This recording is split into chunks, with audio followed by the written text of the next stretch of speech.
राधे राधे, जय श्री राधे। आज मैं जो भी कहने जा रही हूँ, ये सारी बातें, ये सारे शब्द मेरे परम गुरु जी के कहे हुए अनमोल शब्द हैं। मैं उन्हीं के अनमोल वचन आप सबके साथ दोहरा रही हूँ। इस प्रवचन में गुरु जी ने महान संत मीरा जी की भक्ति पर चर्चा करी है। हेरी मैं तो दर्द दीवानी, मेरो दर्द न जाने कोई, घायल की गति घायल जाने, जो कोई घायल होए। परमात्मा को पाना, उनकी अभिप्सा करना, उनकी आकांक्षा में जलना, इस दुनिया में बड़े से बड़ा दर्द है और मीठे से मीठा भी। गुरुजी कहते हैं, संसार के लिए भी लोग रोते हैं, तब आंसुओं में वो बात नहीं होती जो भक्त के आंसुओं में होती है। भक्त के आंसुओं में भी अमृत बहता है। आंसू तो दोनों हालात में होते हैं, पर उनके गुण धर्म बदल जाते हैं। धन के लिए भी आदमी दौड़ता है, धन को पाने के लिए भी 1000 पीड़ाएं झेलता है, लेकिन बस पीड़ा ही पाता है। धन तो कभी कभार हाथ लग भी जाए, फिर भी पीड़ा साथ लेकर आता है। परमात्मा को भी पाने में पीड़ा झेलनी पड़ती है, लेकिन हर पीड़ा के पीछे परमात्मा छिपे हैं। उनके नाम पर झेली गई प्रत्येक पीड़ा मंजिल को करीब लाती है। उनके नाम पर झेली गई प्रत्येक पीड़ा अमृत की वर्षा कर जाती है। एक तरफ से देखने में भक्त रोता है, लेकिन उनके आंसुओं को गलत मत समझ लेना। भक्त के आंसू संसारिक के आंसू नहीं होते। संसारिक की तो मुस्कुराहट भी भक्त के आंसुओं का मुकाबला नहीं कर सकती। संसारिक की मुस्कुराहट भी कहाँ गहरी जाती है, ऊपर ऊपर होती है। संसारिक की खुशी भी भक्त की पीड़ा को नहीं छू पाती। भक्त की पीड़ा संसार की खुशियों से भी श्रेष्ठ है। यह दर्द बड़ा अनूठा है। मीरा कहती हैं, हेरी मैं तो दर्द दीवानी। यह दर्द दीवाना करने वाला होता है। परमात्मा के विरह की पीड़ा जिसने भी पाई, अब सिवाय परमात्मा के उसे पाने के लिए कुछ भी नहीं रहता। उसे परमात्मा के सिवा और कुछ भी सुख नहीं देता। अब तो उसे सिर्फ परमात्मा की ही आस और परमात्मा की ही प्यास रहती। इसलिए भक्त को कुछ भी देकर तृप्त नहीं किया जा सकता। उनके आगे सब छोटा पड़ जाता है, क्योंकि जैसे जैसे दर्द बढ़ता है, वैसे वैसे परमात्मा की उपस्थिति भी बढ़ती जाती है। इधर हृदय में दर्द की बढ़ती गहराई परमात्मा के करीब आ जाने के लक्षण होते हैं। दर्द से ही भक्त जानता है परमात्मा कितनी दूर है। दर्द कम तो परमात्मा बहुत दूर है, दर्द ज़्यादा तो परमात्मा बहुत पास है।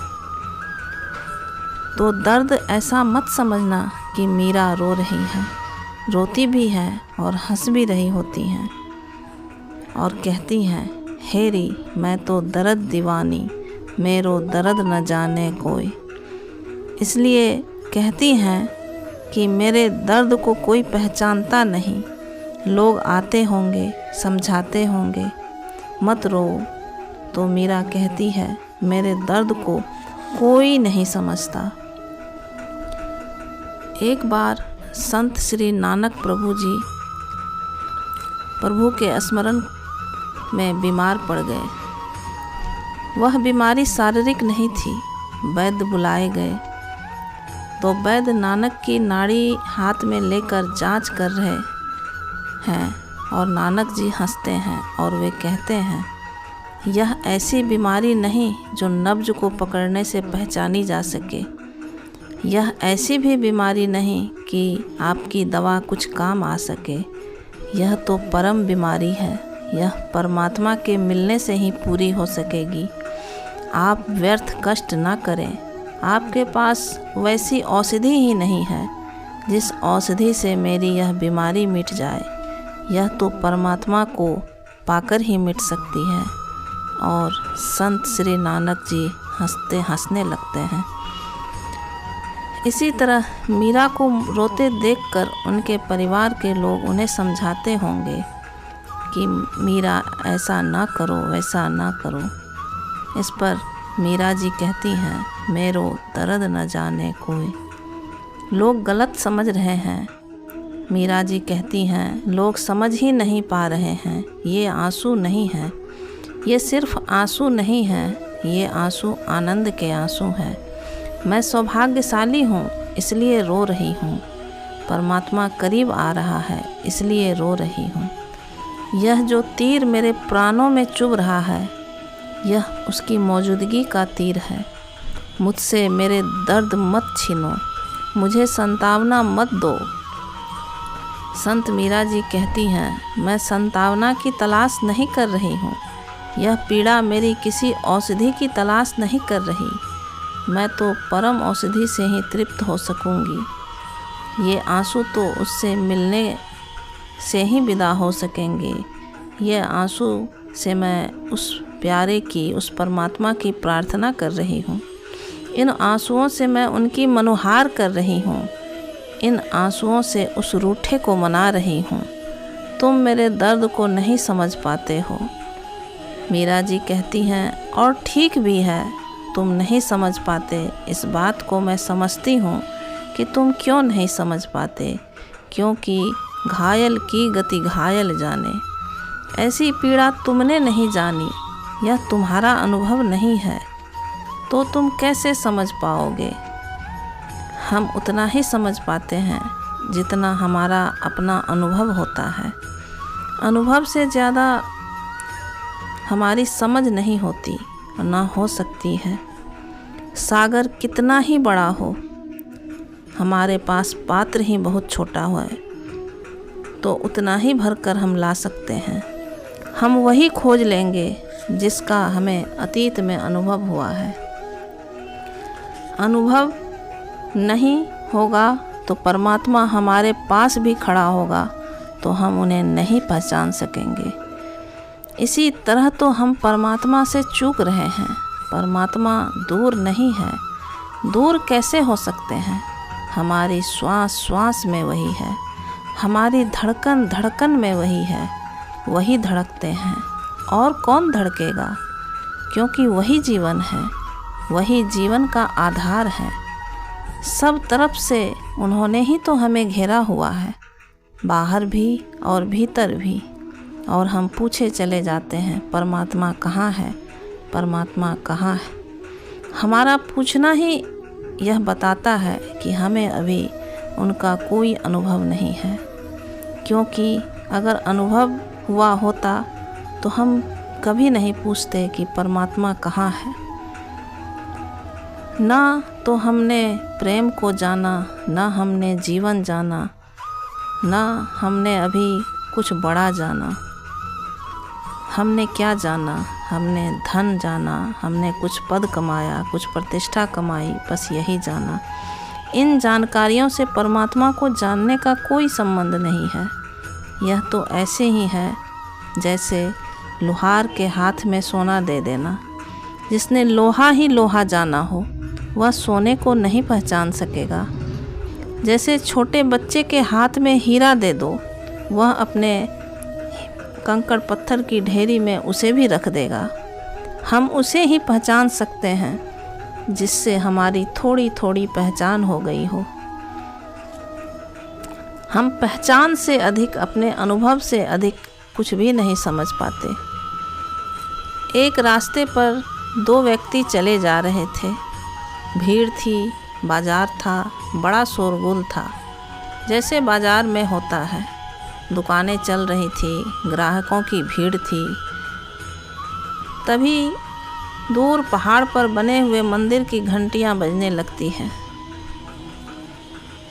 ग्राहकों में एक आदमी ठिठक कर खड़ा हो गया और सिर झुकाकर मंदिर के दिशा की ओर प्रणाम करने लगा। दूसरे ने पूछा, क्या कर रहे हो? उसने कहा, तुम्हें सुनाई नहीं देता? मंदिर की घंटियाँ बज रही हैं। कितनी प्यारी और मधुर घंटियाँ बज रही हैं। उस दूसरे आदमी ने कहा, हद हो गई, इस बाजार के शोरगुल में कहाँ मंदिर की घंटियाँ तुम्हें सुनाई दे रही है? और सुनाई भी कैसे पड़ सकती है, यहाँ इतना शोरगुल है। इस भरे बाजार में मंदिर की घंटियाँ सुनना असंभव काम है। उस पहले व्यक्ति ने अपने पॉकेट से 1 रुपया निकाला और ज़ोर से रास्ते पर गिरा दिया। उस खन-खन की आवाज़ से 10-15 लोग एकदम से दौड़ पड़े और कहने लगे, किसी का रुपया गिरा, किसी का रुपया गिरा।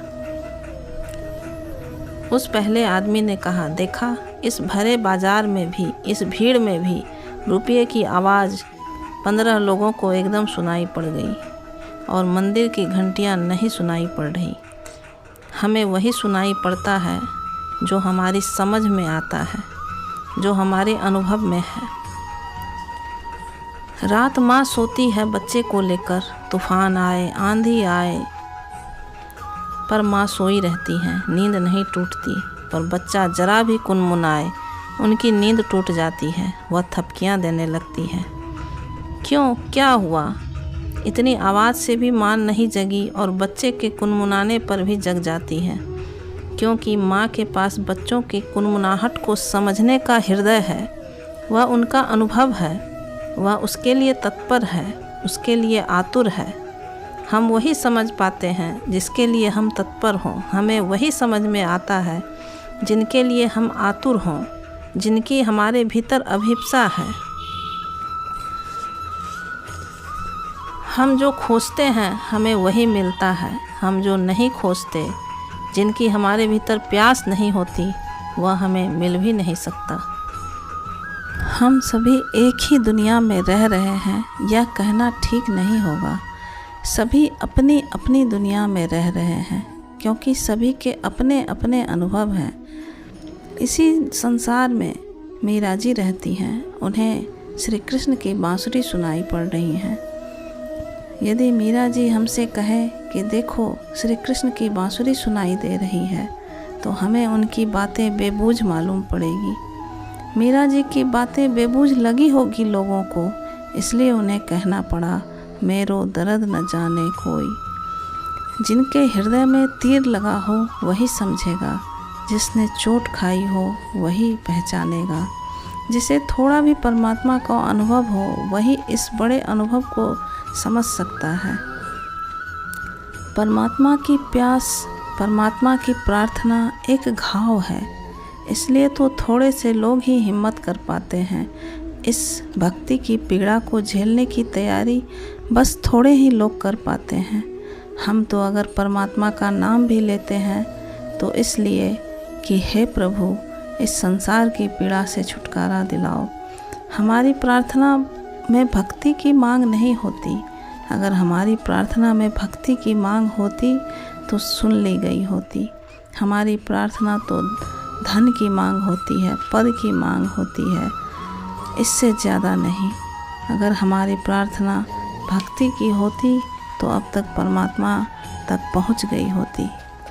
परमात्मा से तो यही प्रार्थनाएं की जा सकती है, हे प्रभु, संसार बहुत देखा, बहुत देख ली ये दुनिया, हमारे जीवन में इससे कोई निखार ना आया, जीवन में कोई क्रांति ना हुई, हमारे जीवन में इससे कोई ज्योति पैदा ना हुई।